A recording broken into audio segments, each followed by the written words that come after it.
அடுத்த காசிப் யாரை பத்தி அப்படின்னு பாத்தீங்கன்னா, தமன்னா பாட்டியா தரமான ஒரு நடிகை. 2.0ல தான் வந்து வாழ்ந்துட்டு இருக்காங்க நம்ம தமன்னா பாட்டியா. வெர்ஷன் 1ல வந்து முழுக்க முழுக்க வந்து ஹீரோயினா வந்து பெர்ஃபார்மன்ஸ் வந்து பண்ணிட்டு இருந்தாங்க படங்கள்ல. இப்போ 2.0ல முழுக்க முழுக்க ஐட்டம் டான்ஸரா பெர்ஃபார்மன்ஸ் வந்து குடுத்துட்டு இருக்காங்க. ஜெயிலர் படத்துக்கு அப்புறமா தான் இந்த மாதிரியான ஒரு மவுஸ் வந்து அவங்கள நோக்கி வர ஆரம்பிச்சது. அதுக்கப்புறம் பேக் டு பேக் வந்து ஹிந்தி, தெலுங்கு ஏகப்பட்ட லாங்குவேஜஸ்ல அவங்கள சைன் பண்ணாலே பாத்தீங்கன்னா ஐட்டம் டான்ஸரா ஒரே ஒரு பாட்டுங்க ஆடி மட்டும் கொடுத்துட்டு போயிடுங்க அப்படின்னு கேக்குறாங்க. கோடிக்கணக்கில் சம்பளமும் வாங்கிட்டு போயிடறாங்க நம்ம தமன்னா பாட்டியா. இது என்னப்பா இது? ஓகே, கோடிக்கணக்கில் ஒரு பாட்டுக்கே சம்பளம் தராங்களே, வேணாம் யார் விடுறது, வாங்கிட்டு போவோம் அப்படின்னு சொல்லி அவங்க வந்து டான்சிங் வந்து பண்ணிக்கிட்டே இருக்கிறாங்க. அதுவும் முழுக்க முழுக்க வந்து ஐட்டம் டான்ஸ்ல வந்து பெர்ஃபார்மன்ஸ் வந்து கொடுத்துட்டு இருக்காங்க. நிறைய படத்துல வந்து இப்ப சைனும் வந்து பண்ணிருக்காங்களாம். கிட்டத்தட்ட 5-6 படத்துக்கிட்ட ஐட்டம் டான்ஸர் ஆடுறதுக்கு சைன் பண்ணி கொடுத்துருக்காங்க நம்ம தமன்னா பாட்டியா.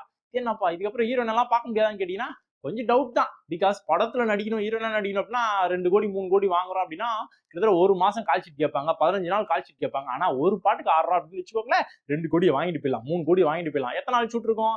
2 நாள் தான் ஷூட். ஸோ எது பெத்த லாபம் கூட்டி கழிச்சு பார்த்தீங்கன்னா உங்களுக்கே தெரிஞ்சிருக்கும். பட் அதெல்லாம் ஒரு சைடு வச்சிடலாம்.